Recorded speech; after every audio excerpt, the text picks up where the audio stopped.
Hello and welcome to another update video about Ethereum. Just a quick update here, running out of time here, but what I want to update you about is just the latest development here. Again, still two options here for Ethereum. First option is that we push higher immediately, in a bullish, well, there's basically two options. In both scenarios, we have the possibility to push higher still. And we just need to watch the lows. When lows are broken, in this case here at the moment, then we are probably heading down here in this green area. This will shift depending on how high we go. A key level to watch out for is the 1655 level. I think if this low is broken, yes, we've got some more support at 1560, but it would already be a very strong indication that we are coming down. At the moment, I have to simply tell you, we don't know how long this last wave to the upside is extending. Ethereum has already fulfilled all the requirements for an impulsive wave structure here, a 1, 2, 3, 4, and we could now be in the 5, or the 5 is already completed and we're just in an overshooting wave B. In both scenarios we can push higher, and you normally would just ride the trend until the end. Especially here you can see the yellow line, which is the 50-day moving average. So also it's not that important that I tell you when this is probably going to be over, because simply I don't know at this stage. This can extend further out. In the most bullish scenario, way above $2,000, $2,500 to be honest. And I don't know when it will end. That is what we don't know, because all the requirements have been fulfilled. What I can tell you, the overshooting wave B scenario is limited to $2,200. Should we go above that level, we can be certain that we are really in something more, even more bullish.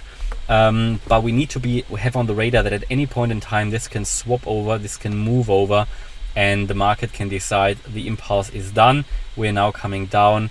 And even that would be part of the bullish scenario, believe it or not, because this would just indicate that the first larger relevant impulse is done. We're in a wave 2 correction, which is, to be honest, bullish. If the corrective waves are coming down, this is bullish. And if this is the case, I will accumulate in the green area and be ready for wave 3, which should be, in theory, even more bullish. And if we see that play out, that we come into this green area in a corrective wave structure down, and we see a reversal in here, then this is exactly the moment when I will try to get into the market again at a good price. But overall, we are riding the trend here at the moment, and as long as you are probably above the 50-day moving average even, and above 1655, you're good, and we are good for continuation of this trend. Therefore, it could be an overshooting wave B, that is one possibility, or we could indeed be in another 5-wave move within the wave 5, where we have already completed the wave 1, we have completed the wave 2, we are now in the wave 3. In the wave 3, we have completed here in yellow another wave 1, we've come down in a 2, and we are now in another wave 3, so we are in the wave 3 of the wave 3. Within the yellow wave 3, we have completed a wave 1, an impulsive wave.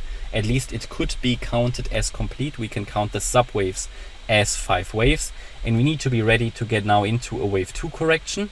At the moment, if this correction is indeed starting, we would move into the region with the highest probability between 1750, 1750, and 1815. From here then I would expect the move up in a wave 3 in green. Now, there is no guarantee that this wave 1 is already finished. There is no signal for that. It will only be a shallow dip anyway, I would assume. And a move above $1,920 would mean that the wave 1 is actually getting longer than originally anticipated. That we have not seen a wave 2. So if we break out now above 1920, we haven't seen the wave 2 yet. It would then come at a later stage. We can, however, calculate the wave 3 target based on the assumptions that, hey, we might really have seen the peak of the wave 1. We're now going to come down in a wave 2 to the, I would say, 61.8% FIB level maybe. So just for a bit of orientation, we can calculate the target for the wave 3 in green. That would already take us to $2,178. Now, this shows you already how bullish we can really become, because if the green wave 3, which I haven't got even on the chart yet, if that is coming up that high, then you can only imagine how high wave 3 in yellow will go, how high wave 3 in white will go, and so on. So this is all going to cascade higher then. But again, we don't really know which scenario it is. In the end, it doesn't matter. Even an overshooting wave B can go higher. And it seems like that, we have to ride the trend here until we get strong signals that this is reversing. And at the moment we do not see a signal yet for a reversal. Yeah. Okay, and that's currently my view. So above 1655 we can focus on higher for now, especially as long as we're holding above the 50-day moving average as well. And there's a good chance to come down now in wave 2 in green between 1750 and 1815, but there's no guarantee that wave 1 is over yet, and a push above 1920 would confirm further upside action before we actually will come down at some point here in a wave 2 correction. So trend is still up. All right, that's my view here about Ethereum. Hopefully you liked the update. If you did, please hit the like button, leave a comment and subscribe. And if you really like the content, then check out the channel membership. Thanks a lot for watching. Bye bye.